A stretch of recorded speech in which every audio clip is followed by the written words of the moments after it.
introduction, which is the Nadir and Rati Godrej legacy. A player of chess, bridge and Scrabble and manufacturer of soap. In languages he's known to dabble. With 6 he manages to cope. An engineer he's by profession, the poetry is his obsession. The poet Shri Nadir Godrej is now past 60 years of age, St. Xavier's graduate, both school and college, MIT and Harvard in the Bay State, and Stanford by the Golden Gate, a fountain's whence sprang forth his knowledge, and here he'll speak of many things, but not of cabbages and kings. Mr. Godrej is the Managing Director at Godrej Industries Limited, and he holds a Master's of Science degree in Chemical Engineering from Stanford University and an MBA from Harvard Business School. He has been a director of several Godrej companies since 1977 and has developed the animal feed, agricultural inputs and chemicals businesses of Godrej Industries and other associate companies, and has been very active in research. Dr. Rati Godrej, on the other hand, is an American board-certified and licensed physician trained in internal medicine. She held a position as a medical consultant and post-medical advisor for the U.S. Consulate General in Mumbai from 1999 to April 2014. Her other professional commitments in Mumbai include serving a 2-year term on the Ethics Committee for Clinical Trials and Research at the Tata Memorial Hospital between the years 2009 and 2011. She was the Deputy Medical Director at the Asian Heart Institute in 2010 and a member of the Board Trustees for the Godrej Memorial Hospital from 2006 to 2009. Ladies and gentlemen, the structure of this session will be as follows. Our keynote speakers and special guests will make up the panel. The Jimmy Combo and of course the very infamous Miss Gifford. 1 question per person to give more delegates a chance to actually ask points and serious questions. And if I may request, your questions limited to 2 to 3 sentences so that the speaker being addressed can provide a thorough answer. I personally would recommend just to make questions based on the topic, nothing personal in terms of conversion or anything with religious activities, because I will have to step in and I will have to change the question. But no, I don't mean to be rude, but we've just got to stick to the panel questions, yeah? Just to have a little bit of an idea, if any of the when the Jimmys had spoken or Ms. Gifford had spoken and you didn't have a chance to ask a question, this is your chance as well. There we go, we got a first one, thank you. So I wanted to ask the panel, who is the most inspiring Zoroastrian you've met so far? The most inspiring Zoroastrian you've met so far. Is this for all of us? Okay, a living person who lived. It's up to you. If anyone has touched you or moved you, Sure. tell us. By far, it would be my dad. My dad is incredible. He went to the same school as Rose Woodwell and other high priests. He knows all that stuff. He fights for what he believes in. He went to India at a time when people were very much against his ethos and they protested against him, and he spoke on his views at a time when I warned him, please don't. And he stood up for his rights and he won the argument. So Parsiana put him on the front cover with the name The Liberal Initiative. It wasn't as flattering an article as I thought it should have been, but he did a great job. He's always inspiring, he's always knowledgeable, and he loves other religions. So that's the first person I can think of.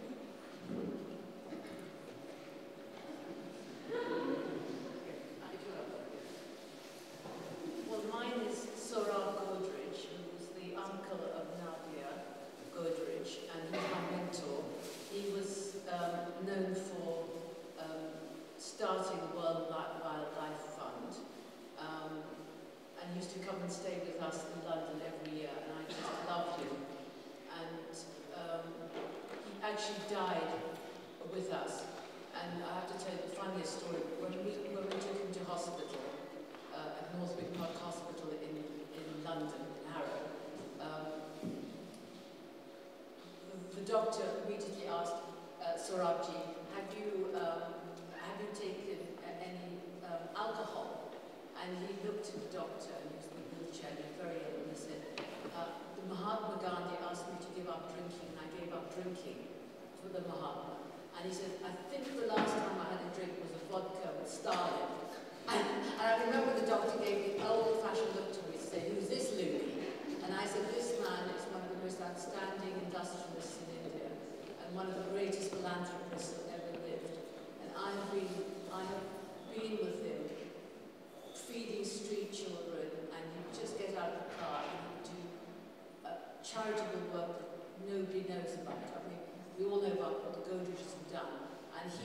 himself stopped the development of the mangroves. He kept them under Godrej control so that we could actually breathe in Bombay. He was a great Zoroastrian. Well, I guess I think my father was the person I met as well. Very similar answer to, I think, Jimmy Arches, but that's the reason I think the person I who didn't get a chance to meet, but I've heard so much and read so much, and my role model would be J.R.D. Tata as well. From the stories that I've heard and from the biography that I've read, Beyond the Last Blue Mountain, it made an impact because he was a Zoroastrian in every sense, based on the speech about environmentalism, how the industry that he created brought ecosystems and migratory birds to barren lands rather than the opposite happening in every other industry. How he started so young and how his interests were solely on his ethical and moral framework that was so grounded in religion, but it kind of just showed and demonstrated itself as his personality. So if I regret not meeting someone, it would be him. But of course, there are many Zoroastrians in my life who are great, but I'm not nothing as good as I've heard. Well, I met JRD, I knew JRD, and he was extraordinary human being. He used to always amuse me because I speak a little bit French, and because his mother was French, he would always speak in his mind and count in French. And there's just one lovely story about him, an USP engineer. JRD, of course, started Air India when it was really Air India, not what it is now.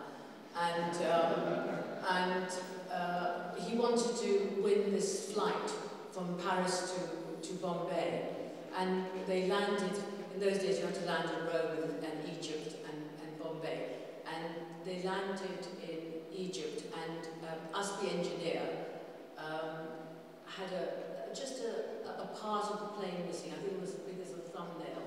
And JRD could have just let him be there and have flown to Bombay and won the race. But he was such a gentleman. He gave him the piece that was missing. And USP went on to win the flight. And then went on to be Air Marshal and Ambassador to Iran. That was the quality of JRD, that what he wanted so much he let somebody else have.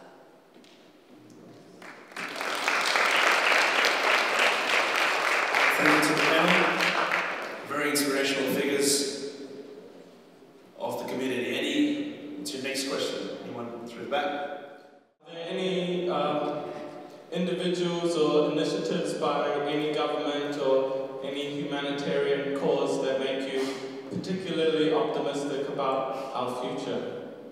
When you say our, do you mean the community, or do you mean youth in general, or do you mean... Yeah, like even from a humanitarian perspective. Yeah. I think Zara would be the best person. Well, I mean, as having been director of Anti-Slavery International, having spent so many years working with children in bonded labour and with slaves and trafficking, for me the greatest initiative would be, and it doesn't take very much, to free every slave in the world would cost, and to educate them and to put them, make sure they had jobs. It would only cost £12 billion. 12 billion is nothing. When you know, there's so many billionaires from .com alone, and if somebody could just bring them together and we would end the curse of slavery, I think that would be just wonderful. James? I'd say this last round of climate change talks is perhaps the biggest thing that we have going for us. We have a lot of threats in different places, but the biggest threat that looms over the horizon is climate change and how it affects poor people, which is not really discussed as much as it should be, but the majority of the negative effects will be felt by the poor in third world countries. So I think this is a very good step forward that we had in the last few weeks.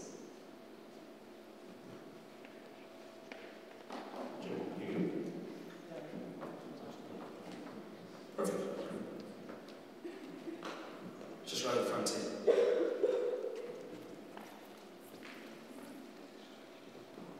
Hi there. Upton right here, and just wondering, in your career-wise, what has been your biggest failure? I know, Ms. Gifford, you've talked about a few, and how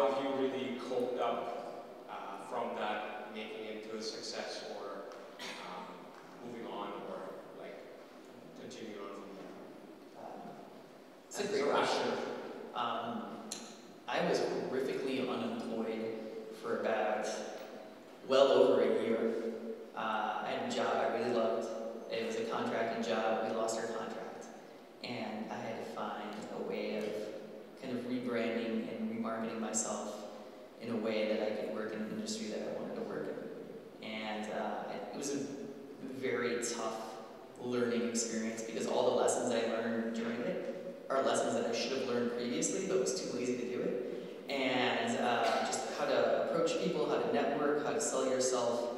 I always saw that as something that was kind of, not just beneath me, but I always thought the people that did it were kind of shady and I didn't like the way that they went about it. But flying into that kind of blind and learning to do it properly, I think cost me career-wise, and it took me a lot longer to get back into the industry that I wanted to than I originally anticipated. So that was, for me, the hardest thing was just kind of getting over yourself to do all those things that you think you should do, and then always being able to continuously market yourself and continuously learn, realizing that even though I had an advanced degree, I still needed to learn new skills. That was kind of a pride-swallowing moment for me.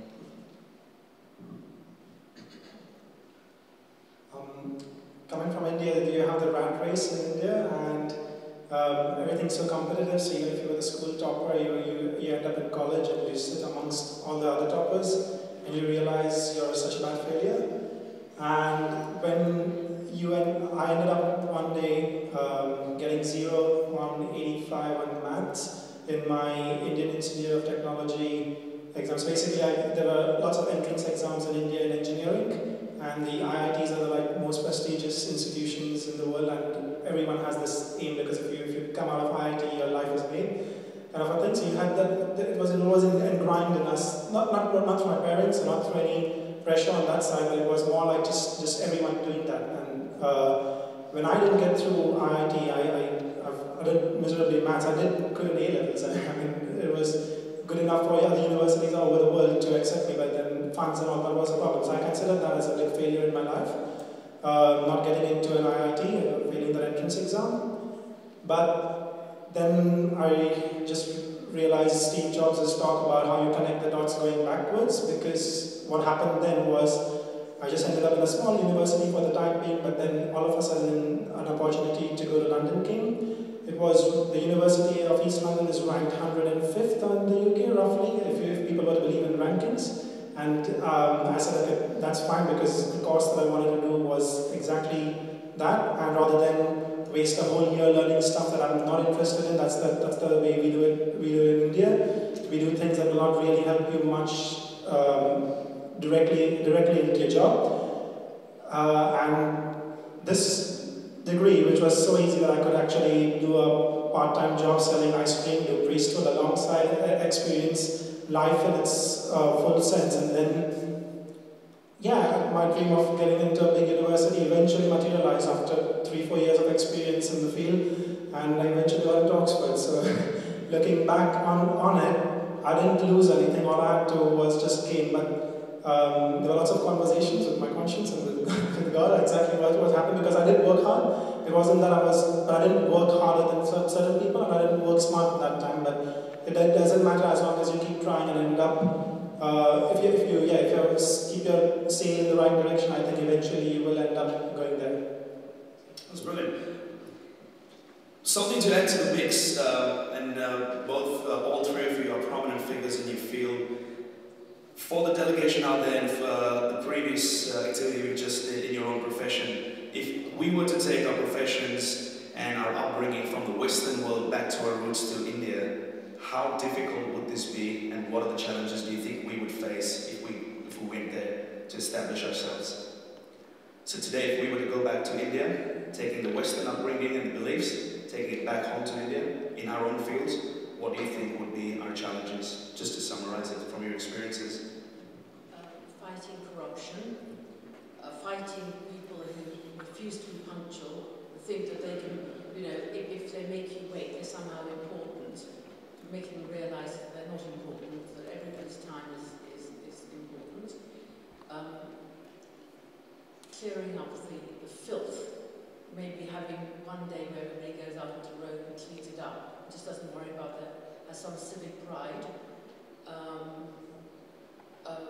clearing up the atmosphere so you can breathe. I mean, I couldn't breathe in India, and I was told not to go to Delhi because I'd be dead if I went to Delhi, just bypass Delhi, and I think that's, you know, an outrage that human beings can't breathe. I mean, we all have to breathe the same air, rich or poor, so the rich should be doing something about it and the educated.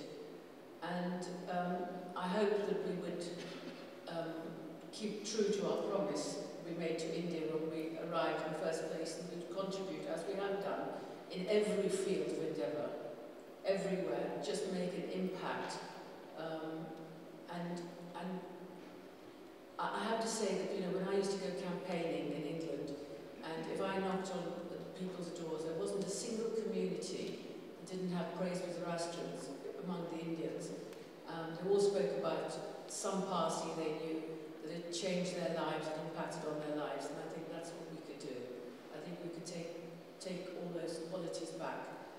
And it's lovely going home because you're so appreciated and loved. Yeah. And it's nice to go back. Absolutely. Jimmy? I think we do take lots of things for granted when we are in the Western world. I lived 18 years of my life in India, and when I go back home, I still remember the potholes, and they're still there, and actually my muscle memory navigates me through them. But on a serious note, yes, we do take even big things. Work-life balance, the finance team, you guys said that, there's not much of that. Even if I were to be rich in India, like, because people generally have the opinion that, oh, if you're rich in India, then you're fine, but it depends on what you want in the end in life. So if you're going back, it would be really hard for you to actually adapt to the lifestyle, because if you had a Mercedes-Benz S-Class, you're still going to be on the back seat checking emails rather than driving a convertible in the front seat and enjoying your life as well as doing good to the society and the community. So, and fighting corruption, all of those things, even if you had to do good, like for example, Ratan Tata wanted to promise India the $1,000 car, the Tata Nano, because he saw lots of Indians on bikes with full 4 people families, like one son on the tank and one daughter holding on the back with the lady. So he wanted a little affordable car just for the city, and the problems that the government's created, he had to actually change his plan from West Bengal all the way to Gujarat because of the things that came in his way. Even people are corrupt enough to actually not allow you to do good. But yeah, eventually he did fulfill his promise, and he said a promise is a promise. So whether the Tatas go in loss or whatever, he did end up making the $1,000 car. So I think the things we would have to go back and do is kind of persist a lot, and yeah, we should appreciate the lifestyle that we have over here, because there's so many things. There's just way too many for me to say here, but there are way too many things we take for granted. Just talk really briefly. Yeah, having the Western norms in India is going to be incredibly difficult. So I don't know if that's the best expectation or the best way of going about things to change things. But there's also a lot of things I think that India teaches us every time that we go back to the Western world. I love kind of the dense relationships, how our friends are almost your own family, how people kind of pop by unannounced and everybody comes for tea, which is not something that's a regular custom in the United States, at least. I don't know about the rest of the world, but kind of those dense social relationships are very, you know, it's a very nice thing to see, and I wish we had more of that in the Western world.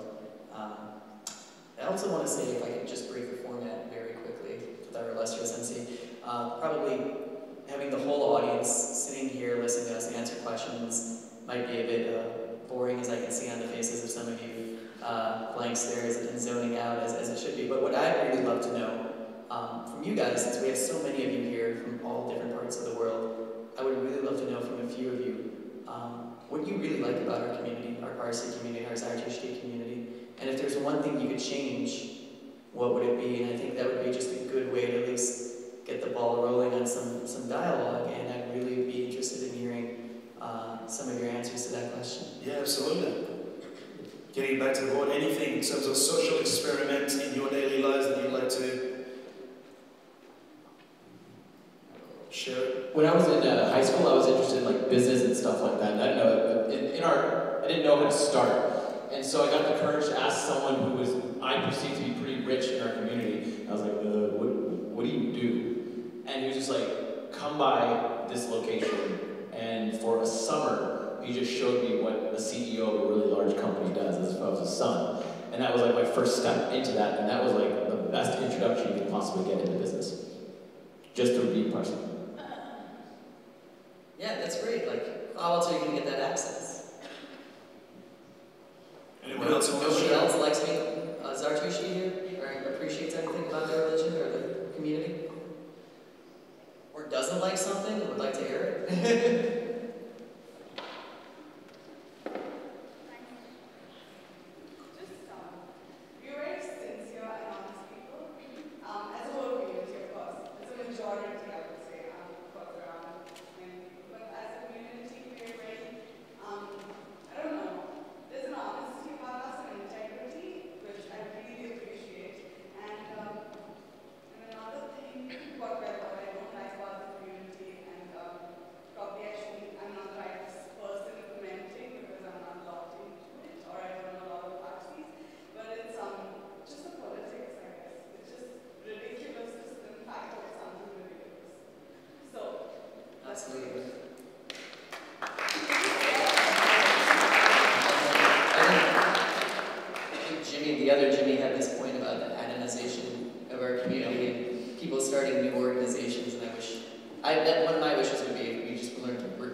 Both those organizations, I realized both of them do charity, both of them help the sick, both of them help the needy in terms of education, in terms of old people, etc. So when it comes to doing good, there should be no walls or boundaries, and as a community we should always forever stay united, whatever our opinions or thoughts are. We should not enforce our opinions and thoughts down someone else's throat, and respect and tolerate everyone's opinion.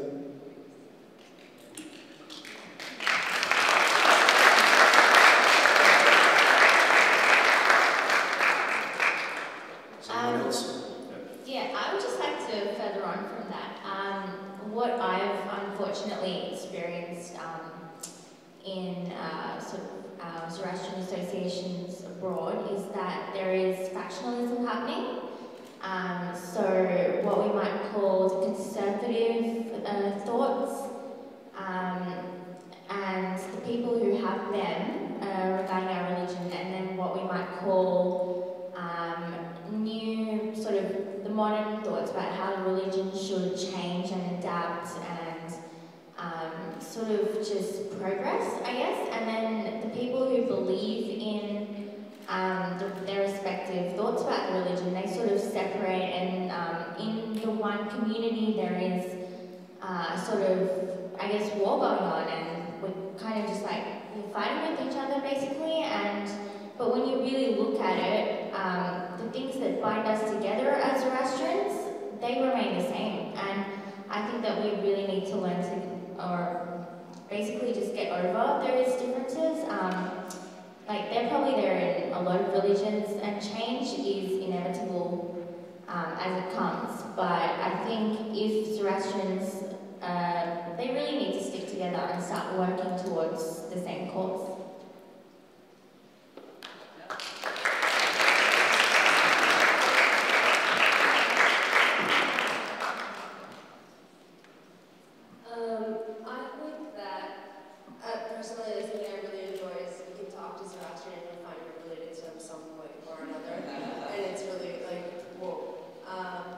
Something personally, I'm from Toronto, and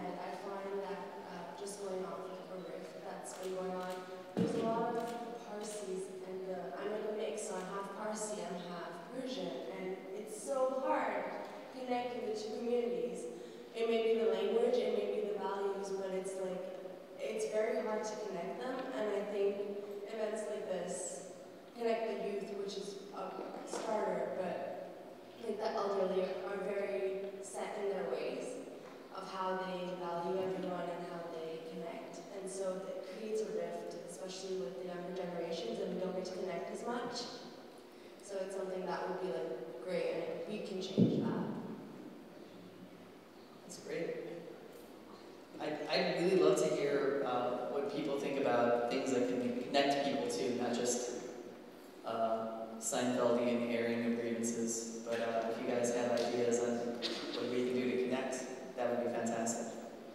Hi, I'd just like to make a quick comment that after listening to and talking to a lot of people here and speakers like you all, I'm really impressed, and I do think that the future of the Zoroastrians is in very good hands, because I think a lot of you all are enlightened souls. You'll know much more than what we thought about or ever discussed, and the older generation is far more rigid, and I can see that you're open to change and all for the good. So, and looking at the way you've organized this Congress, it's really impressive. So, see a lot of promise.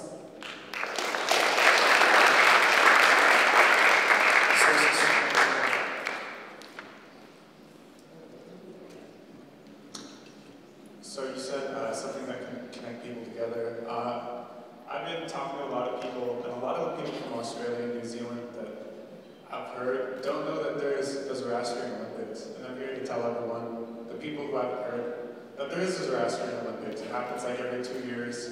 Usually it's in North America, like in California. It's either this year or next year. It's in Chicago. This summer it's in Chicago. Next summer it's in Chicago. So go, make a team. It's a lot of fun. A lot of Zoroastrians go.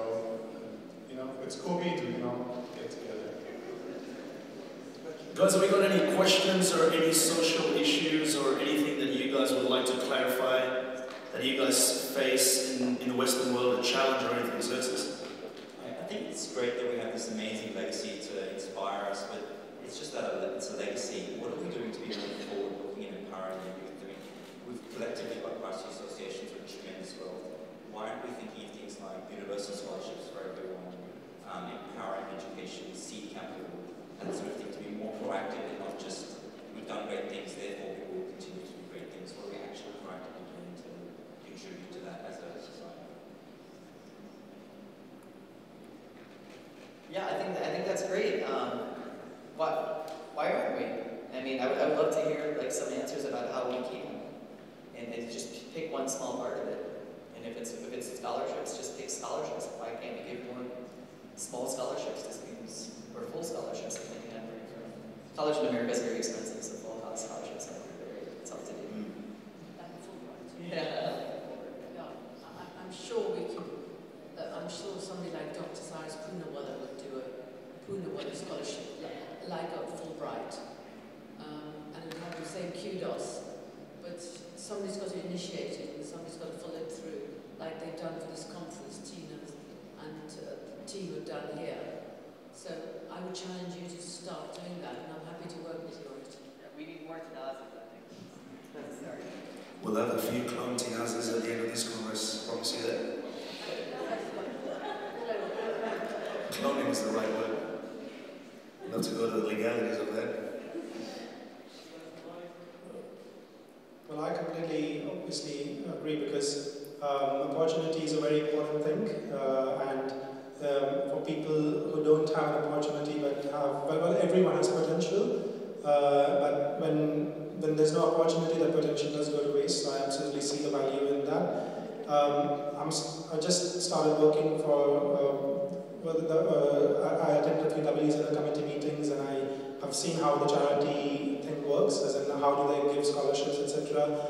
I think some problems that I think these people, organizations face is, it's obviously not enough for everyone, but how do you, it's about not having misuse or something like that. So people, for example, who might deprive other people of another scholarship or something like that. So to control that is it's quite a tricky situation, like deciding who gets it and who doesn't. It's kind of quite stupid. So yes, if there was an ideal world, we should all work towards everyone getting an opportunity, every single individual, because I dedicate my education to the community. If it wasn't for the community, I wouldn't have been in London. I wouldn't have had the life that I'm living today, and I hope to do everything to see to it that someone else probably can actually benefit from that. And that's how our community has made so much progress. So there are so many interest-free loans and scholarships that people generally do in India, and once they're able to afford paying off the loan, and in fact even doing more or giving back to the charity, that's how the trusts in India and abroad as well run. So I hope we need to do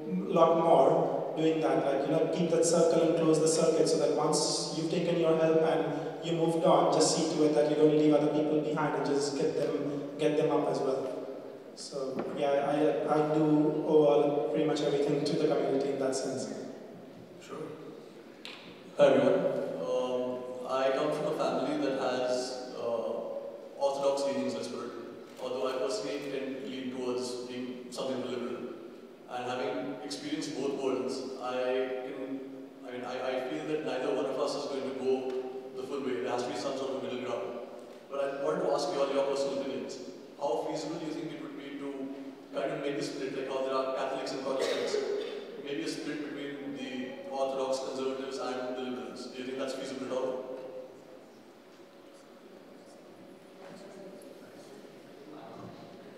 Yeah, I think that's a ridiculously bad idea, just personally. And I don't mean that to like ban that at some point, but we are such a small community that I don't really see how dividing us any further makes us any stronger. And as somebody that's often been called a liberal, I really hate that label. If anything, I'd say I'm a conservative because I do everything that Zarathustra told me to do. And it's the people who tell me not to do the marriages and the conversions that are actually the liberals because they're reinterpreting our faith and going back and making new rules to the previous rules. So first of all, I hate the dynamic of liberal and conservative. I think it's completely manufactured. Secondly, and I know I'm gonna touch upon some of these areas that I was told not to touch upon, but I've done, people know the types of ceremonies that I do, and we are never going to get out of a democratic collapse by having outsiders come into our faith. And as somebody that's done that type of ceremony before, whatever you call it, nobody is rushing to join our 4,000-year-old dying faith. Nobody is wandering in from off the street saying, please let us in, we're here, we're willing, we'll do whatever you want. Nobody does. So it's really on us. So I think these controversies that we call, whether it's be marriage or conversion or something else, they're manufactured because they don't lead to anything. I mean, I've converted 2 people in my life. By the time I die, I'll convert 6. That doesn't, if that's the trend line, we're all going to be dead. And by the time 6 people is not going to matter. So I think that's a manufactured controversy. I don't think it leads to anything, and we're not finding anything to bring us all together. We're supposed to be a religion of action. I see us doing very little work, at least in North America.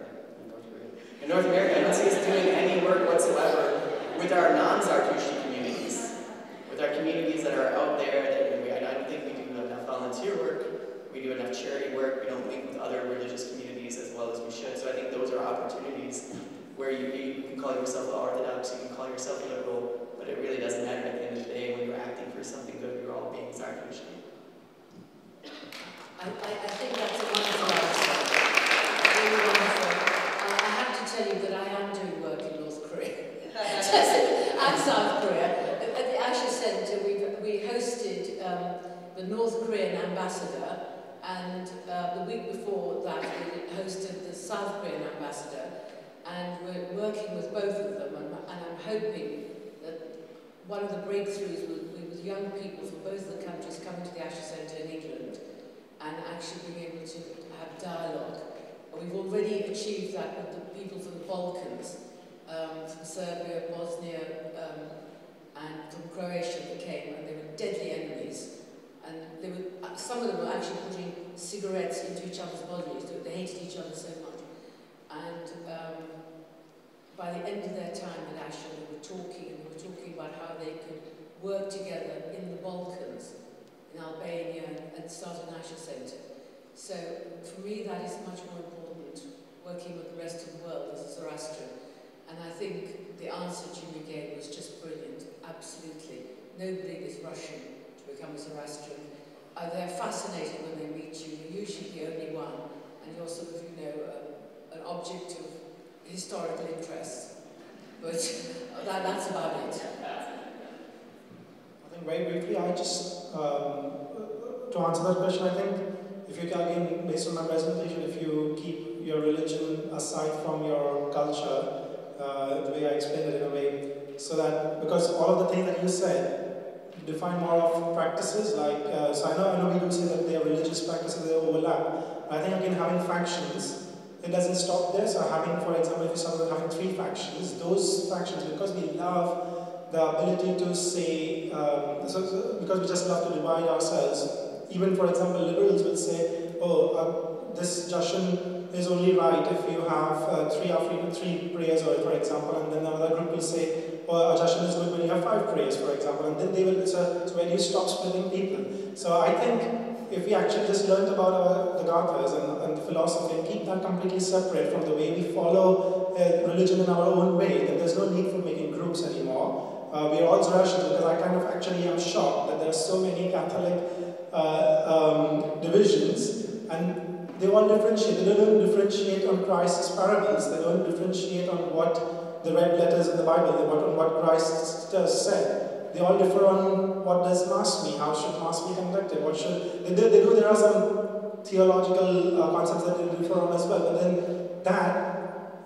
that difference does not matter when it comes to you being a good person.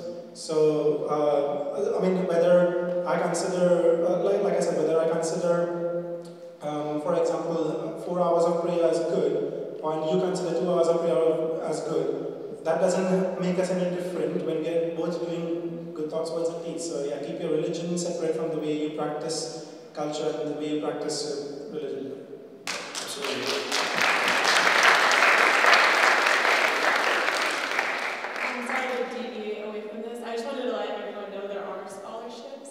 Zana, the association in America, they do offer scholarships, and you don't have to live in North America to apply for the scholarships, and they are pretty hefty. They range from like maybe $500 to, I've seen up to $10,000.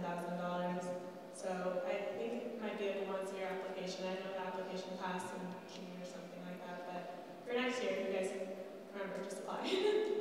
There's also an Ahura scholarship for those in North America too, so I got money from Zana and Ahura when I went to graduate school, so I was very thankful for that. They are competitive though. Do we like to touch on any other topic or any other issue? Yeah. I would like to ask you all, how feasible would it be to hold a dialogue between the so-called reformists and the Orthodox, and elect a worldwide leader, a worldwide religious leader who would call all the shots, like the Catholics have the Pope. So I know back in the olden days we had a head priest in the Sasanian Empire. There was something equivalent to like a Zoroastrian Pope. And some of them were like awful people. Like some of them were terrible, and they would persecute people and forcibly convert people. So I think one of the strengths of our community is that we do have power distributed across a lot of different nodes and networks, as opposed to one person. You know, if you're concentrating all your power in one person who decides what's good and what's bad, that's not necessarily a better system. It can be more efficient, slightly, but what if you disagree with that person? Now it's the edict. The other thing you talked about was this dialogue, and I think that's a great idea. I would love to see it happen. I think it's more for the older audience than anything else. And I think what I'd really love to see, after seeing a lot of these controversies for so many years I can't even count, would just be a way that we could talk to each other in a more friendly, humane, and respectful way. I think that's something that's missing. So if we could figure out a way to do that, I'd be all for it. Again, a wonderful answer, Jereen. I feel ashamed of my generation. In England, the WZO have a different place to the trust funds, and it's very sad. We're such a small community. We should be really working together. Be so proud of who we are. I feel the energy here. I feel energy when I go to places, and I feel there's quite an awesome energy in this room. And I don't think you have to make the mistakes that my generation made. And my generation made those mistakes because we were petty, and we were small-minded, and we wanted to have little kingdoms and have little popes, and we don't need them. Zoroaster told us that it's your own conscience and how you behave. You don't need anybody to tell you what is the right thing to do. You know what it is. And I hope that these divisions will just disappear, and the people who divide us will be self-appointed leaders, will be ignored, will be sidelined, because they're not helping us, and they're certainly not helping what Zoroaster wanted to happen in the world. That's not a very good answer. So yeah, I think to answer that question again, 2 points. One, what Jamal very rightly said, that the religion itself teaches you to actually choose between right and wrong, because, well, if there was a judgment or if there was something, then you're responsible for your own actions. You can't say that that head priest told me to do this, or you can't chuck that responsibility on someone else. And that's the reason you need to kind of take that action. And then the second thing, I think, would be for you to have a very open mind. So, you know, when you talk about the dialogue has to happen when no one actually comes with things massively written in maybe engraved on stone in their head when you come to a discussion. Because what happens is I have changed my views, not extremely, but I have changed. Like if someone comes to me and says, oh, you know, the thing you did there, that was wrong because of this, and I'm like, oh, okay, that makes sense. Now I followed that. And at that point in time, I wasn't wrong, because my conscience said that what you did back in '99 was fine, but now what you're doing today, I can explain my conscience. So if I was to be in front of our Zoroastrian or whoever is supposed to judge me, then I can actually explain that yeah, I took these decisions because of this. But if a priest tells me, or you have to do it because of the don't be the seven river, don't try this, then I can't say that to God, or I can't say that to someone else. And I can't, as a priest, when someone asks me saying, why are you doing that? I can't say, oh, ask that other person. So 2 things. Have an open mind when you're learning. Whenever you come across a difference in opinion, actually see that person from how is he trying to say, and that's the way, because, and then if you don't end up with a conclusion, I think if the dialogue doesn't go anywhere, that's still fine, because we still, like I said, we can still carry on doing good with those differences. You carry on the way you follow your religion, I carry on the way I follow my religion, and everything's fine. You don't need one person to say, yeah, because I think both those answers absolutely make sense. But I think we need to create a sort of a structural model to answer the question, why don't we even have our own pope? Well, all our roots, everything comes from India. This is what the high priest does in India. The Parsi Panchayat, this is what they practice. And I think coming out of the colonization and the colonies and over the years, and then we travel to Western countries and say, you know what, let's bring this into the New Zealand Association, or the American Association, or the European Association. And then everyone has their own diverse values which they bring in the mix. But that's not necessarily their mix, which is the reason why everything is so different in all countries, the way we practice things, the way we do things. There's no set book to say, these are the rules, these are our values, these are our beliefs, good thoughts, good words, and good things. This is what we're going to implement into doing everything. What can we do to build that structural model and to pretty much summarize us to say, okay, moving ahead, these guys are hungry, their energy is positive, they're great, they want to make the change. I feel the change is going to be suppressed by the old historians that are still sitting up on the top of the hierarchy chain and will not let us do the change. That's where I see the problem is. To be very straight, direct, correct if I'm wrong. Just to add to that, it's like you can't really make lists, because that's what makes religion pure and time and contextually independent. That if you start writing lists down, it's practical, because in the Sasanian times when the Dasturs had to judge people based on religion, for example, they made these rules down for it, and it was completely fine, because that was bringing about their prosperity and progress. Sure. Just for example, the priests, warriors, artisans, and farmers being divided into separate categories in the Sasanian time. It ends up, it was good for their own progress, but if we, for example, today say, in my personal opinion, don't let someone who really wants to understand the religion and give other people knowledge on the religion, he can't be a priest anymore. And then there's a person who's born of a Parsi father as a priest, he doesn't actually care about the religion, for example, and he has the right to become a priest. Now, so that's why I don't think you can write these lists in a way. So you have to follow the pure religion. That's why the Gathas don't write things down for you. It tells you how best you can live your life with the responsibility being on you and your wisdom and your conscience. I wasn't going to discuss any of this because I thought it was prohibited. But since we are being so honest, I would like to tell you a very sad story that I experienced in the community. I spent a great deal of money and time putting together the Z Factor, which coincided with a generation of mine making political history in Britain. And it did take me a lot of time to research on these extraordinary Zoroastrians living and dead. And I put it together, and it did have quite a wide audience. I was contacted about a month ago saying that I would be sued because I'd used a photograph of a dust stew and not given credit to the person who took the photograph. I immediately answered the letter and apologised and said immediately it would be corrected. They refused to accept my apology, so I handed it over to my husband, who's a lawyer, and he was absolutely incensed. And his view was that in any other community I would have been thanked by the community for the work that I had done, and having this exhibition on our community going around the whole of Europe.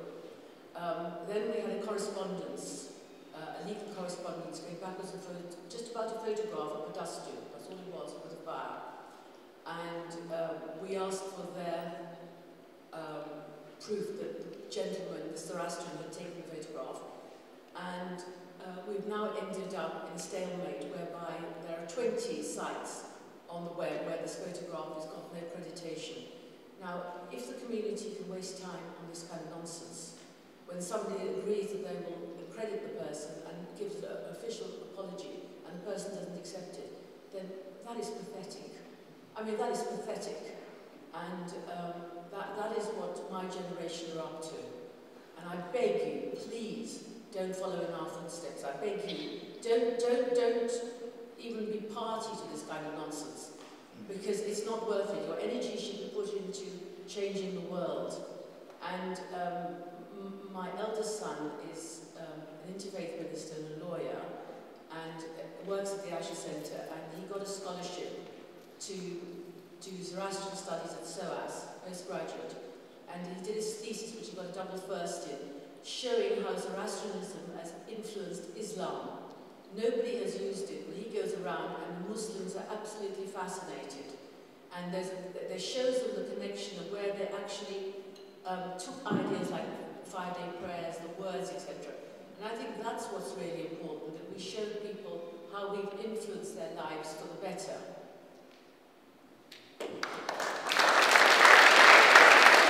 Well, since we just got 5 more minutes onto that as well, anyone? Oh, okay.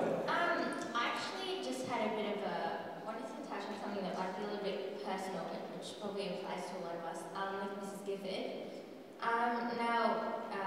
This whole marry a Parsi thing or marry a Zoroastrian thing, obviously a lot of our parents would have said that to us, and a lot of us would have probably grown up with that sort of belief and being quite religious ourselves and actually wanting to do that.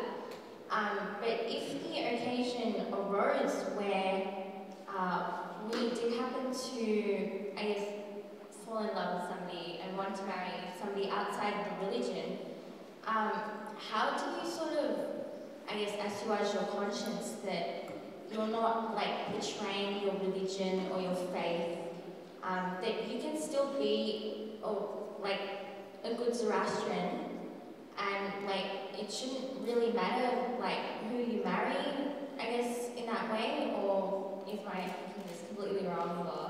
I think just before we answer that through, and I'd love to skim through that very much, it's just 5 minutes, but it's got a good point. It's not too detailed in the intermarriage.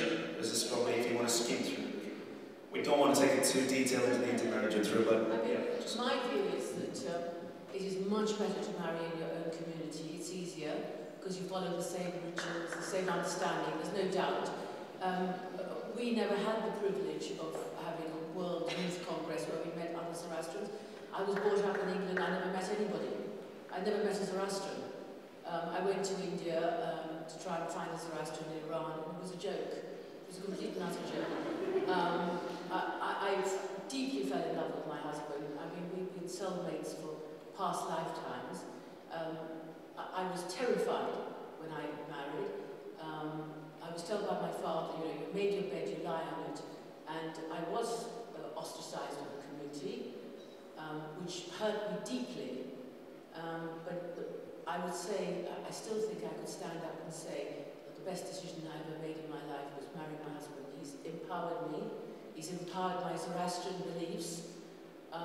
He's not ever imposed his Christianity or anything on me.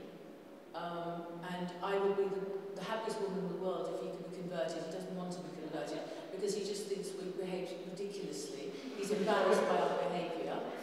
And I don't know what else to say, but I think that the most important decision you make in your life is who your partner is. That is the most important thing. And we don't train people, we don't teach them, we don't talk about it. It's just supposed to happen naturally. It doesn't happen naturally. You have to have a partner that empowers you, that allows you to be yourself. I really hadn't done anything till I got married. If it hadn't been for Richard, I would have never gone into politics. I would have never had the guts to go into politics or do anything for my community. And he empowered me. And for me, he is a Zoroastrian because he acts like a Zoroastrian.